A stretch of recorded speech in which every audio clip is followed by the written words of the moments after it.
Assalamualaikum warahmatullahi wabarakatuh. Perkenalkan, nama saya Nur Ainun dari kelas 21 S01. Di sini saya akan menjelaskan sejarah berdirinya BRI. BRI telah berdiri di Indonesia pada tahun 1895 dan terletak di Purwokerto, Jawa Tengah oleh Raden B.I. Arya Wirajatmamaja. Purwokerto merupakan penerus ibu kota Karesidenan Banyumas, dan kemudian pendopo Si Panji beralih ke tempat dari kota Banyumas ke Purwokerto. Kota ini memiliki peran yang berfungsi dalam sejarah perbankan di Indonesia. Selain itu, kota ini juga berperan dalam perjuangannya untuk mempertahankan kemerdekaan Indonesia. Banyak monumen-monumen pelajar yang telah berjasa dalam perjuangan kemerdekaan Republik Indonesia. Di dalam bank BRI ini juga ada beberapa jenis tabungan BRI dan keunggulan yang mereka tawarkan. Yang pertama ada tabunganku. Tabunganku adalah rekening tabungan paling sederhana, dirancang untuk mendorong kebiasaan menabung masyarakat. Yang kedua ada tabungan Britama. Britama cocok untukmu yang ingin menggunakan fasilitas internet banking. Dengan setoran awal 250.000, kamu bisa menikmati layanan internet banking, mobile banking, dan SMS banking. Yang ketiga ada Britama Bisnis. Britama Bisnis adalah jenis tabungan BRI yang cocok untuk pemilik usaha.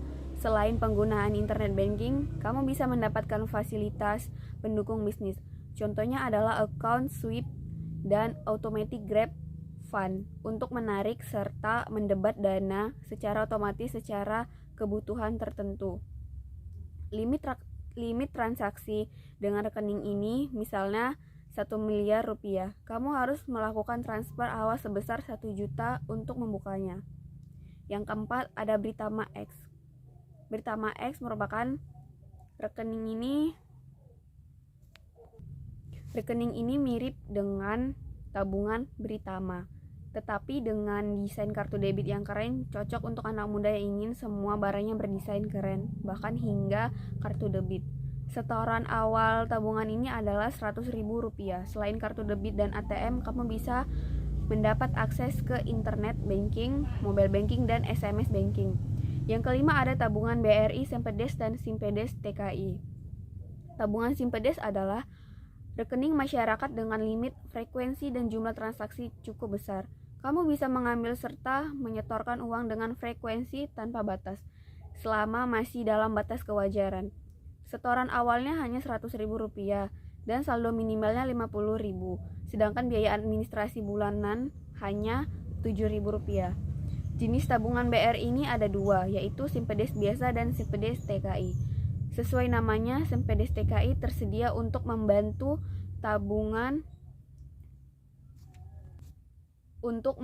tenaga kerja Indonesia mengelola tabungan mereka. Setoran awalnya Rp10.000 dan tenggat waktu pasif tabungan juga cukup lama. Yang keenam ada tabungan haji BRI. Mau naik haji? Siapkan uangmu dari sekarang dengan tabungan haji BRI.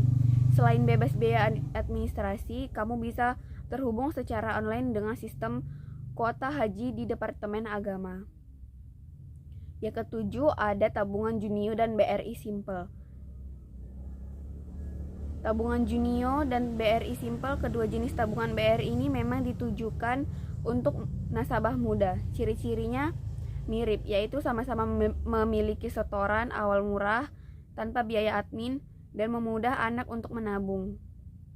Yang ke-8 ada Britama Rencana.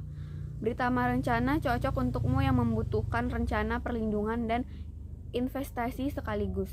Selain bunga yang lebih tinggi dan rekening biasa, tabungan ini memberimu perlindungan asuransi jiwa hingga 1 miliar.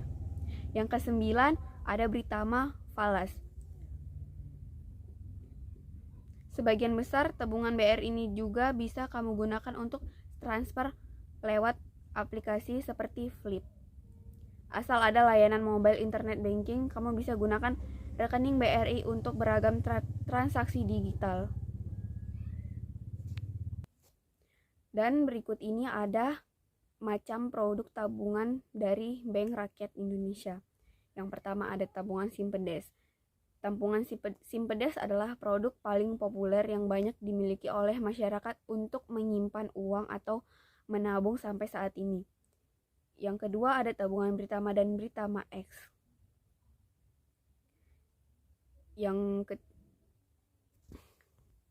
Dan yang berikutnya ada kelebihan dari Bank BRI. Yang pertama, memiliki banyak cabang yang terbesar di seluruh wilayah Indonesia. Kedua, produk yang ditawarkan beragam sehingga bisa disesuaikan dengan kebutuhan nasabah. Ketiga, adanya digital yang memberi kemudahan berinteraksi. Dan ada juga kekurangan dari Bank BRI. Satu, adanya tarif atau biaya transfer ke bank lain.